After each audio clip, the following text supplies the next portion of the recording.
no, no. Goo goo, ga ga ga, blinky, blah blah blah. What's in your clown pants? Is that an exploding can of nuts in your pocket, or are you happy to see me? Big Clown Pants from Julie Brown's new album, Smell the Glamour, the Diamond Tiara Edition. Julie is on the air with me now. Julie, at least we know you weren't one of those kids who were scared of clowns as a kid. That might be tough for a comedienne. No, I never liked them, though. I always thought they were creepy. And that song is sort of, well, it's a satire of Lady Gaga's song, Bad Romance. But I thought, if Lady Gaga were actually doing comedy, that's what I figured, that's what she would do. You know, make fun of clowns. Even though she is, I mean, it seems like she almost is doing comedy sometimes. Oh, with that meat on her head, I suppose. Yeah, I know. I really like her, though. I mean, I honestly really do like her. But her outfits are just, they're pretty funny, aren't they? They're funny, likable. I don't think I'd look good in any of them. The meat dress, the egg entrance. You might look good in them, though. Thank you. Yeah. Julie, you shot and released a video for Another Drunk Chick a couple of months before you put out the full album. What are the chances we might be seeing one for Big Clown Pants? Well, I really want to do one. I think this summer I'm going to do that. The problem, I wanted to do one right away, but then I had this really crazy thing happen. I had 2 floods in my house in the last year. So my sort of extra time to do things like make videos was completely gone while I was dealing with my house. But I'm hoping, like this summer, I'm just going to do it. Like the end of the summer, like the end of August. But as for Another Drunk Chick, the first release, you, Julie, capture the essence of today's typical Club Bunny and future reality show star Kesha wannabe types quite well. Thank you. That's exactly what she is. And in that video, you employed outstanding, I'll repeat it, outstanding puke effects. Oh, thank you. Thank you so much. We worked really hard on those puke effects. And it was not easy, you know. It was like multiple takes. The puke wasn't right at first. We had to change the formula. It was really something to deal with that. You can't have bad puke in a video. Exactly. It doesn't work. No one's going to believe it. Right. And as stunning and as funny as you were, Julie, I have to mention your friend Nadia Ginsburg, who was in the video as well. She's another well-known comedienne. Yeah, she is so brilliant. I mean, I think she should be super famous. I think she's so funny. I want to do more things with her. That's, you know, I have to figure out more things that I can do with her because I love her. Well, I'm sure you could stick her in Big Clown Pants. Yes, I think I will put her in that. Now, you shot this on location at a bar. Do you sort of frequent that bar or just somewhere around the neighborhood? No, what it is, it's a gay bar in Silver Lake that I performed at a lot. And I don't really hang out in the bar like as a bar. I performed there, and they're really sweet. And they were like, yes, you can shoot your video here. They just let me shoot a video there, which I think was the nicest thing in the world. It's always nice to have people who will let you shoot a video in their place of business. Yeah, it was crazy. I couldn't believe they did it, but, you know, they're just very nice people. Now, for Big Clown Pants, all you need is a guy with this big tent and a Ferris wheel. You're all set.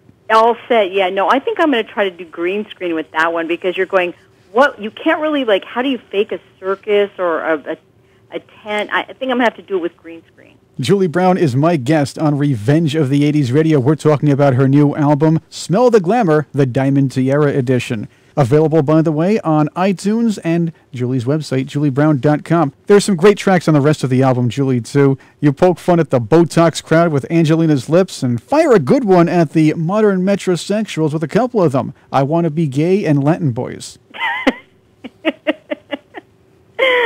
I guess so. I guess the Latin Boys is the modern metrosexual. In my mind, when I did that, I just thought I was sort of protesting the immigration thing in Arizona, but I also really think Latin Boys are really super cute. So I kind of thought, okay, that'll work for both things. And the intro for the I Want to Be Gay song was really funny. Who voiced that one? That was my actual real-life boyfriend, Matt Harvey. And what's funny is I said, you got to come down and do the intro, and you have to be, like, really boring.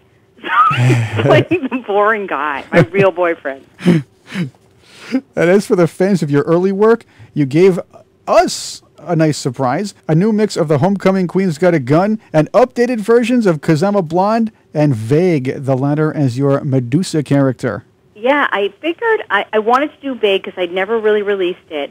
And the thing about 'Cause I'm a Blonde and Homecoming Queen, part of the problem is when you do a record deal, even if it's like a zillion years ago in the 80s, yes, the company that gave you the record deal owns that song forever, and they control it forever. So one of the guys I write with said, why don't we re-record those songs, and then you will have the masters, and you can do whatever you want with them. And I went, that is such a brilliant idea, so that's why I did those. And then I threw in some more jokes, especially in the blonde one, as long as I was redoing it. Oh, yeah. Good call on the CSI line, by the way, replacing Magnum. Thank you.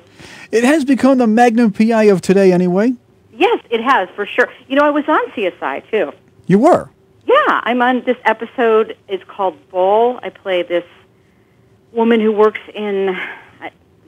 I'm a wedding coordinator, and they're investigating this murder, and they come talk to me. And I thought, oh my God, this is so fun! I get to actually be on CSI. So I am on CSI. I always thought I was the king of Julie Brown settings, but I haven't seen CSI in a while. A couple of things bother me. Yeah. Not the sunglasses thing, but what really bothers me is that in every shooting scene, there's a whole gang of drug dealers or cartel people shooting machine guns at Horatio. He's out in the open. They can't even come near him. But takes his pistol, shoots once, and the big guy goes down. Yeah. Amazing. Because it's cheesy TV, and that's how it works on cheesy TV. But you are on some very good TV. In fact, one of my favorite sitcoms, The Middle. Oh, I know. I love that show. It's really fun to do, and I'm going to do it again in September. And Patricia Heaton is just a blast to work with. She's the nicest woman. She's like Cindy Williams. But that's a really fun show to do, and I think the scripts are funny, aren't they? I think they're great. Yeah. The thing is, Patricia Heaton is very short. Neil Flynn is very tall. They both interact with each other very well. They have good timing with each other. So not only does it look funny, it is funny. Yeah, no, I think they're really funny, and all the actors on that, I think, are amazing. Like those kids, they're incredible. They seem ahead of their development. Don't they? And that little boy is so funny. I mean, what he does is amazing that someone that young can do that. I'm just happy to see Neil Flynn in a starring role. I loved him as the janitor. Exactly. No, Scrubs. he kind of should be, in more things. He should be in more comedy movies, too. He's really good. I think so. He'd make a good bad guy. Yeah, he would make it. I never thought of that. He would make a good bad guy. I should also add that on the album, Julie, you do an hysterical impression of Sarah Palin. Oh, thank you. You might want to run for president. Thank you. I just think she's like, when she first came out, I could not believe... It was like you're going, no, she can't be real. This can't be happening. And then Tina Fey had Saturday Night Live, so she got a bigger, audience for it. But I still thought, I'm doing it anyway. She has a dead-on impersonation, but yours is more exaggerated, which makes it funnier. Yes, mine is way more exaggerated. She's like for real, Sarah Palin. I'm like, oh no, these gays. You don't want to go gay, so don't listen to the Julie Brown album. No, it's more exaggerated. If we ever meet up somewhere and have a recording studio near us, we're going to do a little comedy episode, maybe do it for this show or something else, and do an episode of Lost in Space where Sarah Palin meets Dr. Smith. I think we could do that. Oh, that's funny. Okay. Well, my boy, where is that bubble-headed booby? Who is that woman? Go back to Earth. What? Oh, no! Scary woman away! That's good. Oh, the pain of it all. How great was that guy? Jonathan Harris was not only one of the great actors of our time, one of the great voiceovers of our time. He was an artist. Yeah, he was really brilliant, that guy. I do agree with Harris that he should have played Dr. Smith. No matter how wonderful Gary Oldman is as an actor, he should have played Dr. Smith in the movie. Really? It's funnier, and I know Harris could pull off the evil version of Dr. Smith because he did that the first season. Do you think he was too old at the time, though?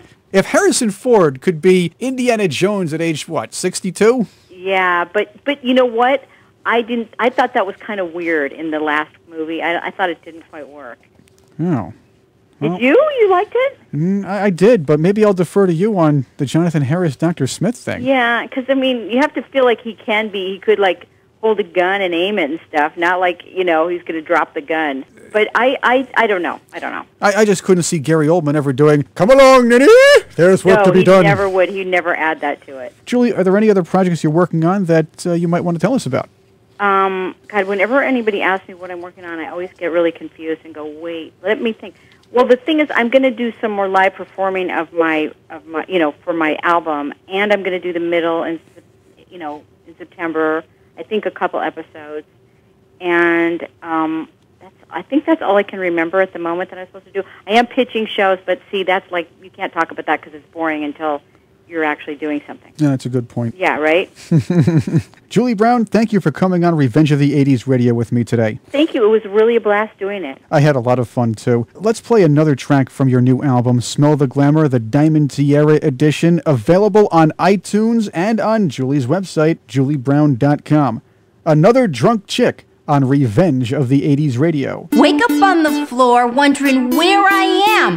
What's that taste in my mouth? Is it tequila or ham? Last